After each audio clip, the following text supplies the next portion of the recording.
Welcome to Delhi. Namaste. We are here with the one and only Karl Rock. Have you guys heard of Karl Rock? I mean, 500 million people probably have. Yeah, maybe. So Karl's a YouTuber, very famous. He lives here in India.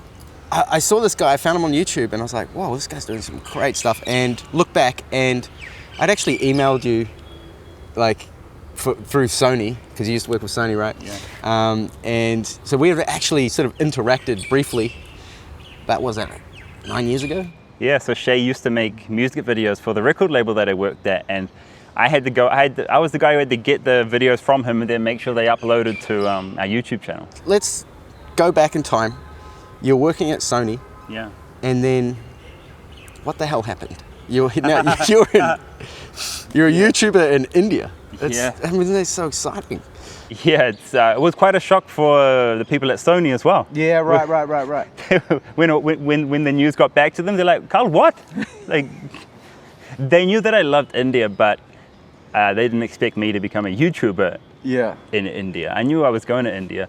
So yeah, I was working for Sony, and that's where we met. And at some point I got made redundant because the music industry is always shrinking, right? It's the story of the music industry over the last, 10, 15 years. And so that point came. And then I got a job in IT because I've been training in IT the entire time. I've always studied even while I was working. Right. And while I was at Sony, I was also studying computer science. Yeah. Because I knew I'd have to transition out of the music industry one day, man. So I got a job in IT, and I got made redundant after 2 months in that. And it was a startup, so I mean, there was risk there. Yeah. I knew it. But at that point, I was like, oh man, like, I don't feel like companies care about me. And I think like it's time for me to do something for myself rather than making money for other people. I should do something which might work for me. Wow. It might allow me to be free and to do whatever I wanted to do because, like it's that same old story. I'd wake up and I'd be like, oh, I have to go to work today. Oh, I'd rather not be going to work, to be honest. Yeah. Okay, so that must have been a big, bold step for you. Was it scary? Yeah, because I mean, it took redundancy for me to just be fed up enough to do the move, or else I wouldn't have done it myself. So I thank God for being made redundant because it pushed me to do something for myself and to realize that, sometimes you've got to take a risk.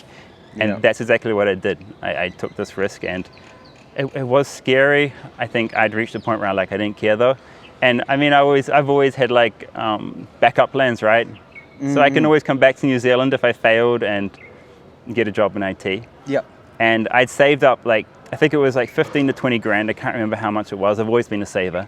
I just saved up a ton of money and said, I'm going to go travel. And when this money runs out, if nothing's happened, I just come back and get a job again. This is going to be my... So you had a backup plan. Yeah. And I had that money to say, okay, this is my time to try to do something on my own. But it worked out. It worked out after about a year, I think. Okay. I never wanted to be a YouTuber though, man. It happened by mistake.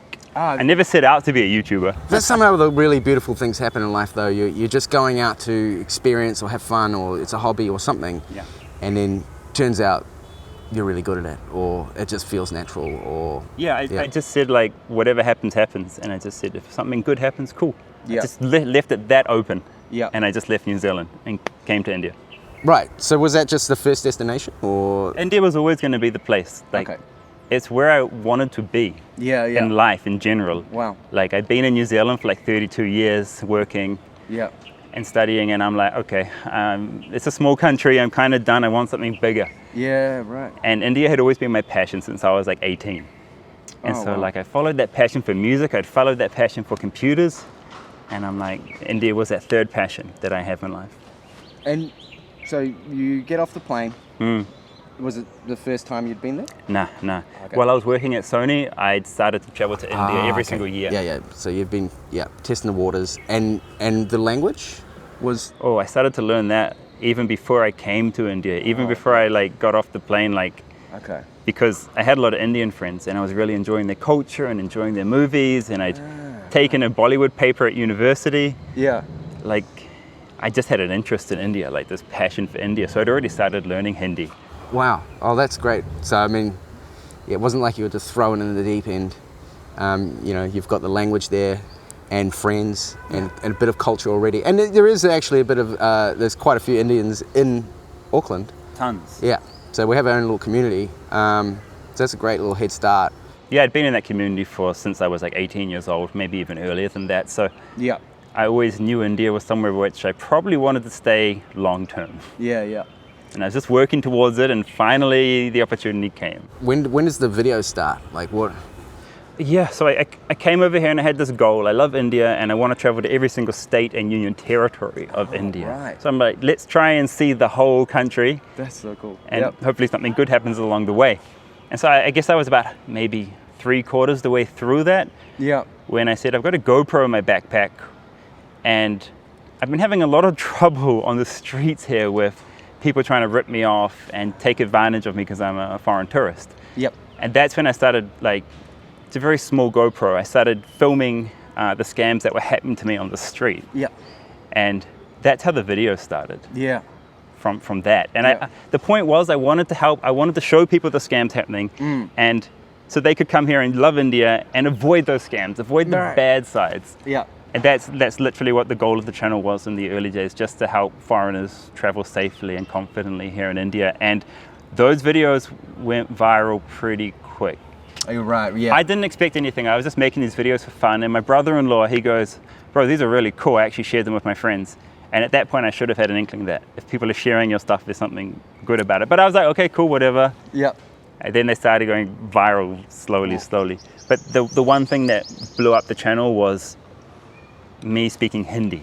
Yeah. I went to this market where I was living at the time, and I just went around speaking to the people I speak to every single day, the milkman, the guy who sells bread, and just chatting to them in their language. Yeah. And just showing their reactions, because people love hearing their own language. And these guys were just, these massive smiles are coming on their faces when they saw this foreigner walking around in this little neighborhood speaking Hindi. It just creates a whole new bridge of a relationship, you know, and they're going to see you on a totally different light now. That be able to communicate in their native language. So do you think a lot of these people watching were from India? Yeah, I think 50% of the viewers are from India, 50% are foreign. And then what happens then? Like, did you? Okay, this is interesting. Someone posted the video of me speaking Hindi on Reddit, and that's how it blew up. And that night I was just awake, seeing the numbers spiral out of control, and I'm like, that was the first time I went proper viral. Exciting. Yeah. It's very exciting. And the next day I kind of realized maybe this could be a career for me. Maybe I could keep making videos, because it was Yeah. only for fun before that.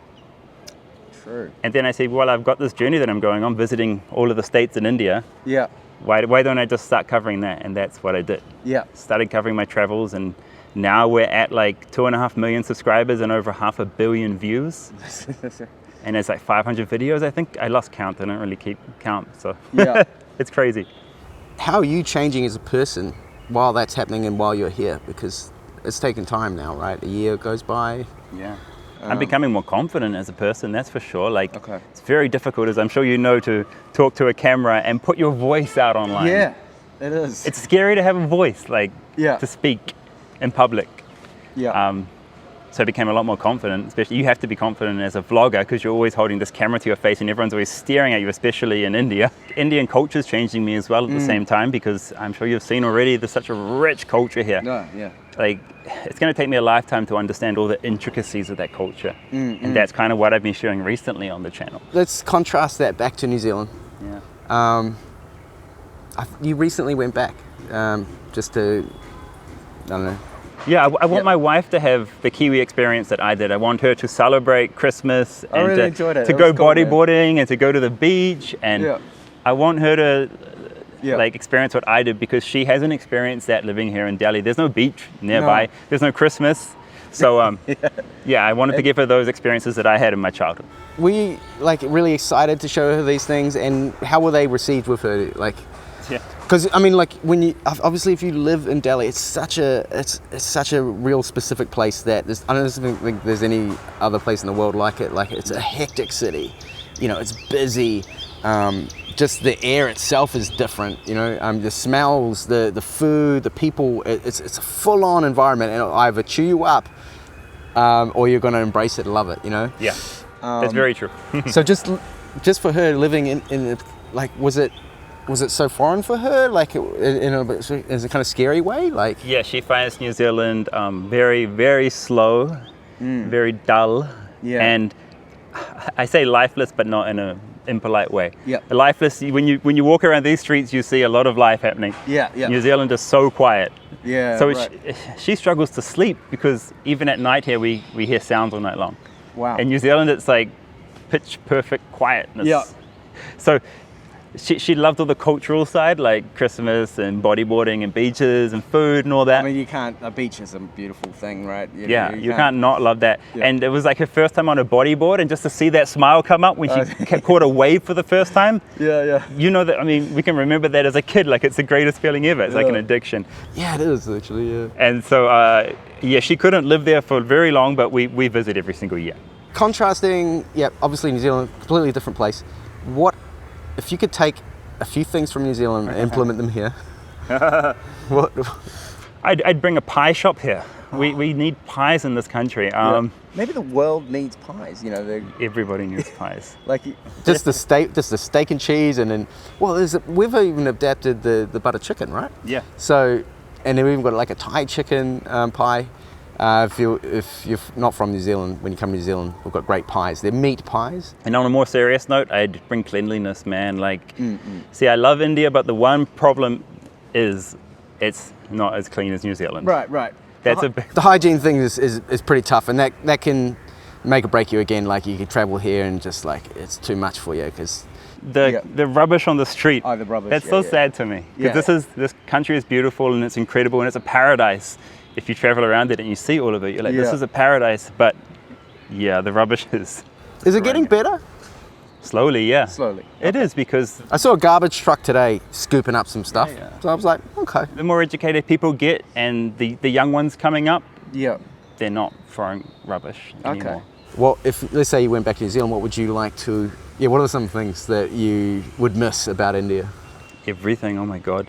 I take back like all the natural beauty that we have here in India. Like, okay, we have mountains in New Zealand, but India has the Himalayas, and it's, unless you've been there and you've seen it, it's a different scale from New Zealand. The scale of things here is just mind-blowing. Yeah. When you get up there. We have these small mountains, then India has like the Himalayas, and it's just, Yeah. it's incredible. I take that. I take the food, of course, because Indian food in New Zealand is, It's different, yeah. as I'm sure you'll experience over the next few weeks, the food here is just next level. Yeah. It's not like they can't make it as well. All the spices can be imported, but Yeah. in New Zealand they make the food for the Kiwi palate. Unfortunately, because I'm pretty sure Kiwis would just love the authentic butter chicken. Yeah. Oh, yeah. It's just a bit more smoky, that's all. It's not, Oh, really? there's no chili, it's just smokier, that's it. But Okay. Tell me about some of your experiences. Like you've probably got some that are off camera, right? That were scary or dangerous? oh or? man, no, they're all on camera because Okay. the GoPro is always in my pocket. And the craziest one was during COVID. I got right. stuck in the mountains during COVID in a small place, unfortunately. Yeah. I went to the local hospital to get like a health check so I could come back and be with my family in Delhi. I was going to ride my motorbike back. Yeah. And so I went there, and the doctor who was on site freaked out. He's like, oh, foreigners here. He's been to Dubai 6 months ago. He flips out and calls the national COVID helpline. And this was during a time when everyone was really paranoid about COVID. It was at the beginning of the pandemic. And he calls the national helpline, and they're like, you've got to test him. So he forces me to have a test. Except he doesn't test me in the doctor's office. He takes me outside in the public view in the car park. Yeah. Yeah. And he's like, wait here, we're going to test you for COVID. And I'm like, oh, what, man? Like, I don't have COVID. I've been here for like 2 months in that hotel room waiting to get out of here. Yeah. And then the police turn up. They called the police so I couldn't leave. And then the police calls the local media guy to get a photo in case I have COVID so they can put it on the front page the next day. Because, the police get a cut from Yeah. the media guy for calling him. And so I got the media, I got the police there, and everyone's standing around watching me. And luckily, thank God, I had my GoPro. I pull it out and I just filmed this insane situation. And I couldn't do anything about it. I had to be tested. Eventually, he does take me inside and test me inside because I'm like, this is unacceptable. And then, of course, next day it comes out, I'm not COVID. I don't have COVID. You don't even have it. Yeah. What's the future hold for you? Oh man, this is like the hardest question. Like I'm sorry. Yeah. I got to start a business. Yeah. Like, you have to do business here in India if you want to earn any money and be able to buy a house and that type of stuff. So Yeah. one day I want to start a business and maybe bring tourists and foreigners around, take them around India, have some wow. kind of travel agency. Yeah, that'd I be think fun. that's the end goal for me as a travel YouTuber. Yeah. Because, I mean, is YouTubing a little bit lonely in some ways? Because, you know, you're often not talking to a camera, right? I mean, with YouTube, you're always on, and whenever you're traveling, you're never fully enjoying. You're always like, okay, I should make a video about this. This is cool. And it gets tiring. Yeah, yeah. And I do all the work You obviously myself. do love it, though. I do love it, yeah. But I mean, Yeah. I need to stop and smell the roses sometimes. Yeah, I always feel like I'm working because I am always working. I do everything myself, absolutely everything. Yeah. The editing, the filming, like everything's me.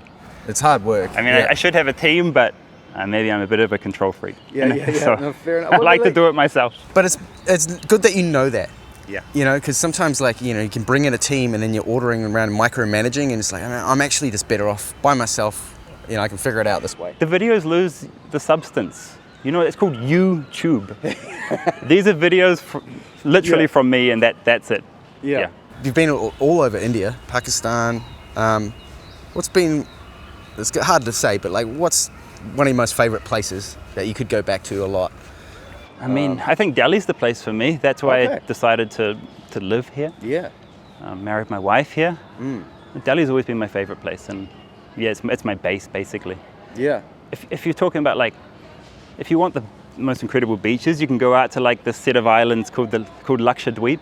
Okay. And it's right next to the Maldives, and it's just as incredible and just as beautiful. Or if you want the mountains, you can go up to Himachal Pradesh and see these incredible mountains. If you want natural beauty, like something like Switzerland, you can go to Kashmir. Oh, wow. Or if you want like the desert, you can go out to Rajasthan. So that's what I mean, like rainforest is here, tigers, India's like endless, and that's, you can travel this place forever, and I will travel this place for the rest of my life. Like, it's going to take me a lifetime to go literally everywhere, you know? So I went to Rajasthan when I was here in 2009. Yeah. And it was for a long time. It was like 3 weeks or something. Nice. And I was in the back of a little ambassador car. Yeah. And had this one driver, and it was me and my ex-girlfriend, and it was amazing. It was another world, you know, like. It is, yeah. We were driving across like this desert. It was just flat. It was nothing for ages, and there was like this guy. He stopped because I always asked him about the gypsies because all the clothes they wear. Yeah. Fascinating. It's very colourful clothes. Right? Yeah, with all the jewelry. Yeah. And the driver saw one. So he was like, "Oh, stop!" And we jumped out, and there was a gypsy lady there, and I was like talking to her and, well, communicating through the driver, and then on the horizon there was a dot, like far in the distance. And I was like, "What's that?" And he was like, "Everyone's like, what's that?" And we kept talking, and the dot's getting closer, and it's like someone sort of just like running. Yeah. And it was like Lawrence of Arabia, you know, the scene with that guy approaching the well. Yeah. And it turns out it was just like another gypsy lady. She had a sickle, this giant sickle, and she was just running to meet us. Yeah. You know, Just to say hello. just to say hello. Yeah. And she, you know, it was Very a normal. long way across the desert, and it was just so fascinating. And it was just, I was like, wow, I'm really just touching on what travel is really about, and communicating just on a human level, basic. Like, you're from two different worlds, and you're just colliding for a moment. Yeah, people are extremely friendly here, and they always love to meet and greet foreigners. And I've seen this so many times. Like, you've seen it in so many of my videos, but you can just turn up in a random village and someone will just wave to you and you just say hello, and then they'll just bring you into their house and feed you and make you tea. Yes. It's like that every single place you go in India. Yeah. It's it's hospitality here. The hospitality here is incredible. Yeah. Thank you so much, Karl. No worries. This has been a great chat, and I hope, hopefully, I mean, look, I came in to interview him because you can't really interview yourself, right? Yeah. It's a kind of hard thing to do. I mean, yeah, it's So I better when thought- someone else brings it out of you, yeah. Yeah, so I thought this could actually be really fun. So I hope you guys enjoyed it. Check out Karl's channel. Obviously, you already probably have. And thanks, guys, and we'll see you on the next thing. See you later.